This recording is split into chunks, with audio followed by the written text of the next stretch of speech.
Olá, estudante, tudo bem com vocês?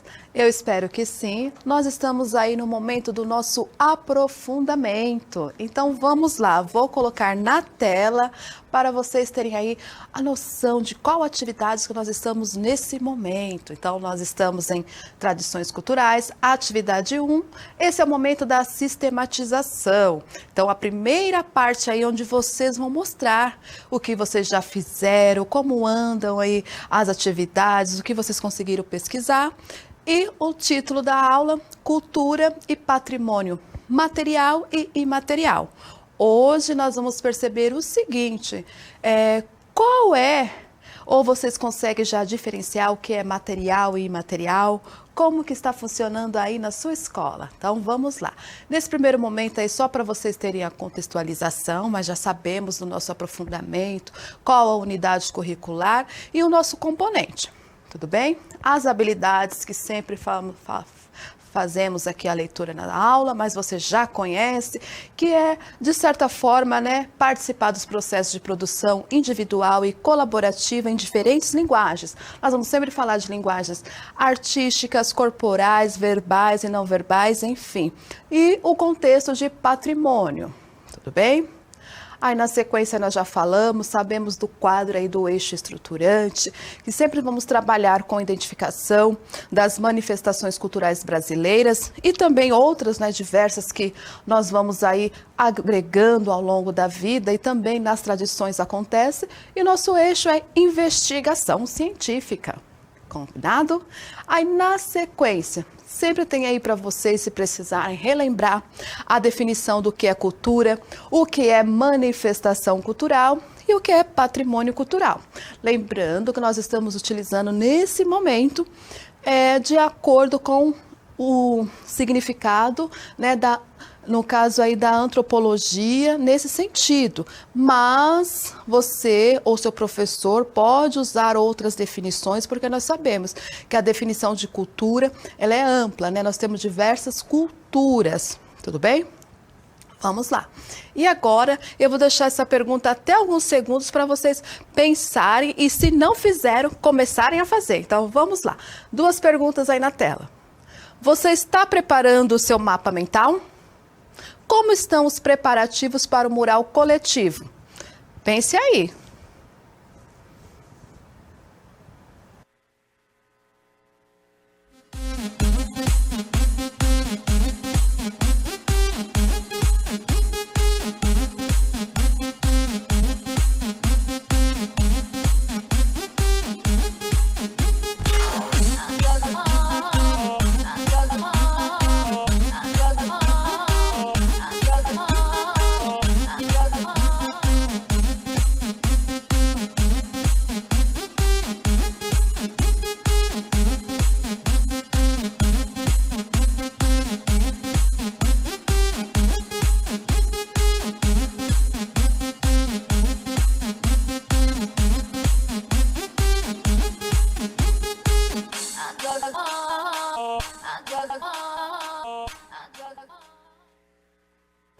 Então, eu espero que as respostas sejam positivas, porque eu perguntei aí do seu mural e também do mapa mental. Na sequência, se você recorda o que são os patrimônios culturais e se você consegue definir o que é uma manifestação cultural. Então, são 4 perguntas que eu deixei aí na tela para vocês refletirem um pouquinho, pensarem sobre elas.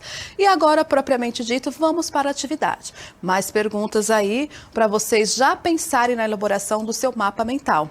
E agora, sobre um patrimônio. Já que vamos falar sobre o que é material e imaterial, nós temos aí um patrimônio gastronômico, gente.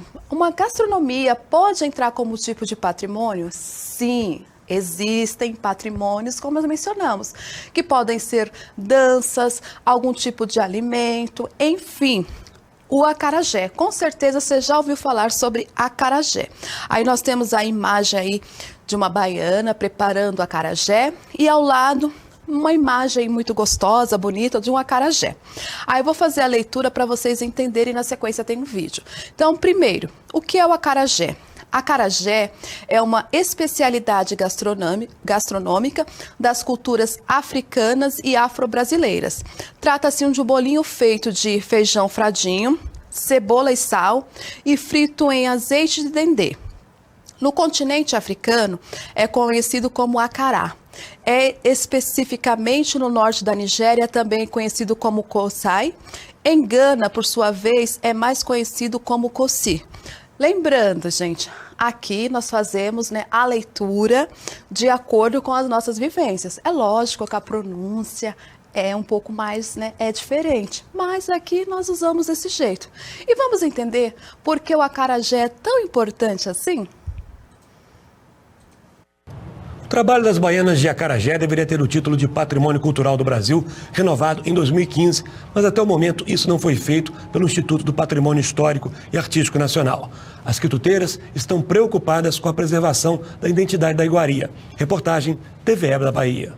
No tabuleiro da simpática Mari, a receita segue à risca a tradição secular passada de geração em geração.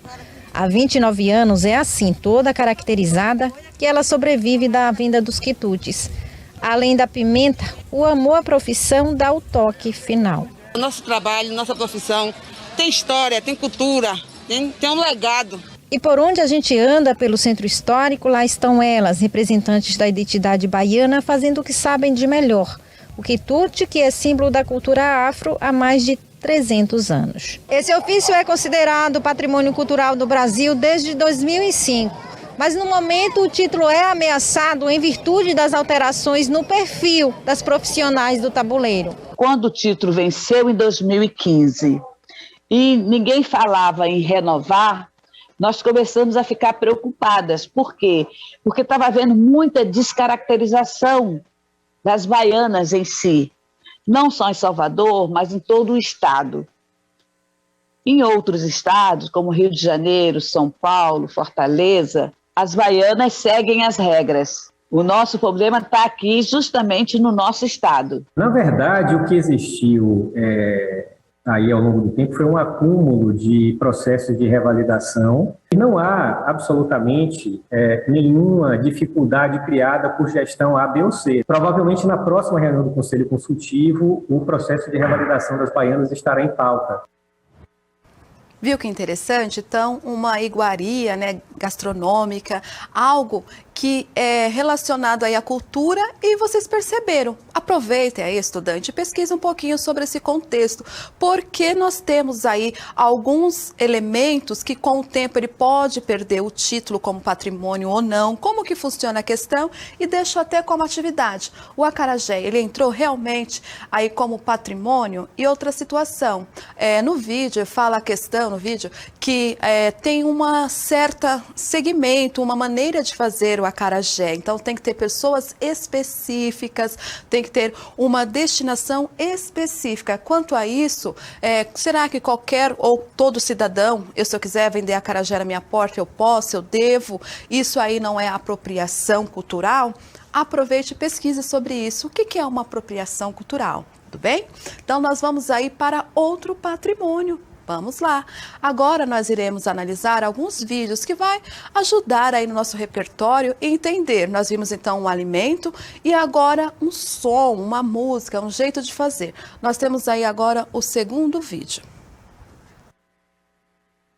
Aqui no Brasil, o forró virou patrimônio cultural do país. A decisão foi tomada de forma unânime pelo IPHAN, o Instituto do Patrimônio Histórico e Artístico Nacional. O Conselho Consultivo do Patrimônio Cultural do Instituto também elevou o forró a supergênero musical por reunir diversos ritmos como xote, chachado, baião, arrasta-pé e pé de serra. O pedido para tornar o forró patrimônio cultural foi feito 10 anos atrás pela Associação Paraibana Balaio do Nordeste. Depois da votação, o ministro do Turismo falou sobre a novidade. Isso daí vai finalmente colocar o forró dentro do calendário das atividades, das políticas públicas, culturais do Brasil. O artista do forró pode perguntar, mas e aí, eu vou ganhar o que com isso? Né? Você vai ganhar que você vai agora, você vai poder ser contratado pelo Ministério do Turismo para trabalhar no exterior, para fazer um show no exterior, para fazer um CD seu, enfim, para fazer várias coisas que vocês não tinham acesso, que o forrozeiro não tinha acesso, que era acesso às políticas públicas, à capacitação, enfim. Surgem uma oportunidade, um caleidoscópio de oportunidades no horizonte para quem trabalha com forró, para quem é o artista do forró. Que interessante. Então, forró é patrimônio nacional. Aproveita também aí, como o nosso tempo é curto e você precisa fazer essa questão da pesquisa científica, pesquisa então sobre forró, patrimônio nacional, patrimônio da humanidade, porque todas essas informações, elas precisam aparecer aí no seu mural. Como que está o seu mapa mental, hein, estudante? Estou muito curiosa. Se vocês puderem, mandem fotos, mostra aí como está ficando o mural da sua escola. Lembrando, nós estamos colocando aí atividades relacionadas a todo o aprofundamento. Então, você pode colocar algo que você estudou em literatura, acrescentar aí no seu mural, porque sempre nós estamos agregando conhecimento. Então, vou voltar um pouquinho nessa tela para vocês verem. Talvez alguém fale assim, o forró em si, eu não consigo, eu não tenho nenhum tipo de ligação. Mas ao lado tem a imagem aí que da festa junina. Com certeza você já ouviu falar em festa junina, talvez até tenha participado, né? Que é muito popular e conhecido. Então, para vocês aí ficarem com gostinho de pesquisar mais sobre esses patrimônios, sobre um pouquinho da nossa cultura. Na sequência, nós temos aí um outro tipo de patrimônio. Então, vejam que interessante. Nós falamos sobre a questão da gastronomia, falamos sobre uma música, agora vamos falar sobre arquitetura. Olha só, então na tela para vocês. Vamos falar então sobre esse conjunto arquitetônico. Você já ouviu falar da tecelagem Paraíba? Então, ela fica em São José dos Campos, no interior de São Paulo, foi tombado como patrimônio histórico e cultural pelo IPHAN. IPHAN é o Instituto do Patrimônio Histórico e Artístico Nacional. Então, professora, então nós temos aí dentro de patrimônio, questão da gastronomia, questão das culturas, questão de fazer a explicação, temos a oralidade e também temos objetos como a arquitetura. Agora aí nós temos uma ilustração para vocês entenderem aí, conhecerem um pouquinho desse momento aí, desse conjunto arquitetônico. O conjunto arquitetônico de tecelagem da Paraíba, que fica em São José dos Campos, no interior de São Paulo, foi tombado como patrimônio histórico e cultural pelo IPHAN, o Instituto do Patrimônio Histórico e Artístico Nacional. A tecelagem foi instalada na cidade em 1925. O complexo abriga edifícios assinados pelo arquiteto Rino Levi e jardins do paisagista Burle Marx. Uma parte da área pertence à Prefeitura de São José dos Campos, outra ao Estado de São Paulo. A partir de agora, qualquer intervenção nas edificações precisa ter o aval do IPHAN. Que interessante, né? Então, nós sabemos aí, aproveite e pesquise também tombamento. Amanhã, na próxima aula, nós vamos falar como que funciona a questão do tombamento. Acho que nós não tivemos ainda tempo de falar um pouquinho sobre esse contexto. Aí vocês estão vendo uma imagem aí dos bonecos. Esses bonecos também têm uma questão de uma representatividade, também tem a questão do patrimônio. E nós vamos falar aí em outro momento sobre essa arte de criar bonecos, bonequeiros, os mamelangos, né, que eles chamam mamelungos, depende aí da pronúncia. É para vocês entenderem que também dá para pesquisar e saber um pouco sobre essa arte. Aí, na sequência, já que nós estamos mostrando vários patrimônios, você conhece essa imagem? Já ouviu? Já esteve nesse lugar? Tem noção de onde fica? Então, provavelmente você deve ter associado aí. Tem alguns fios, tem umas montanhas próximo de uma praia aí. Onde fica? Então, cidade do Rio de Janeiro, provavelmente você conhece aí, a região, o momento aí, uma imagem do Pão de Açúcar. Pão de Açúcar também, ele entrou num contexto de visitação para pensarem ali em preservar o Pão de Açúcar como patrimônio. Também nós temos no Rio de Janeiro o Cristo Redentor, que nós comentamos em outra aula, a questão do patrimônio. Então, para vocês aí terem noção. E outra imagem aí na tela. E essa aí, você conhece, tem ideia? São as ruas, são as plantas.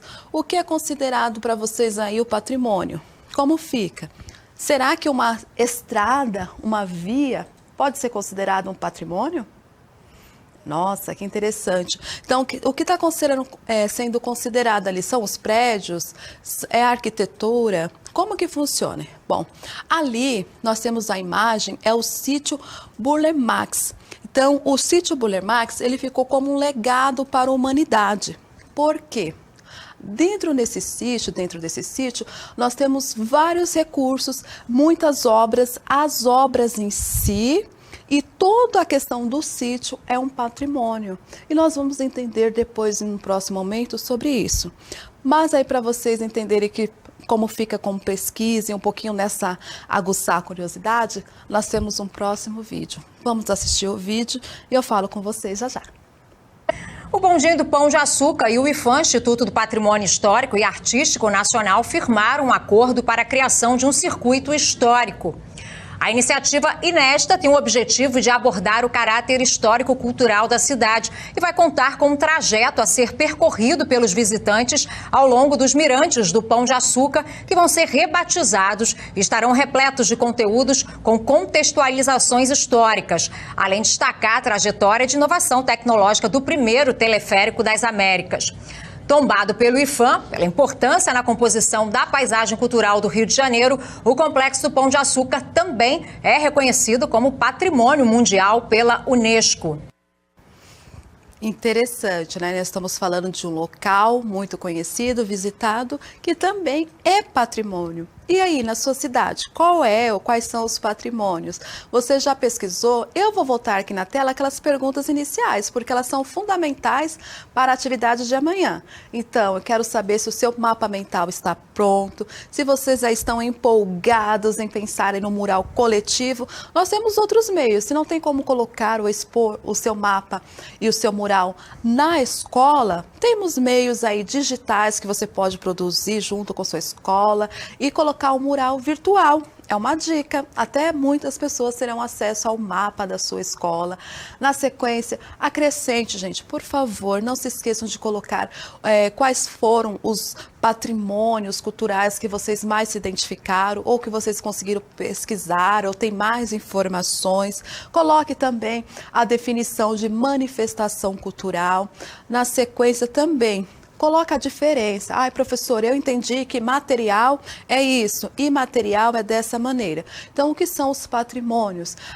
O que é imaterial, quando você produz, ele produz uma materialidade. Então, nós vamos conversar mais até sobre isso. Nem tudo que é imaterial é algo que não dá para tocar ou não tem nada específico para nós falamos assim, tangível, né? Matéria. Sim, do patrimônio imaterial, nós temos materialidade. Então, tem essa diferença aí. Só que no que é imaterial, entra muito mais a questão do fazer em si, da oralidade, dos ritos, da sequência, como nós vimos lá no acarajé.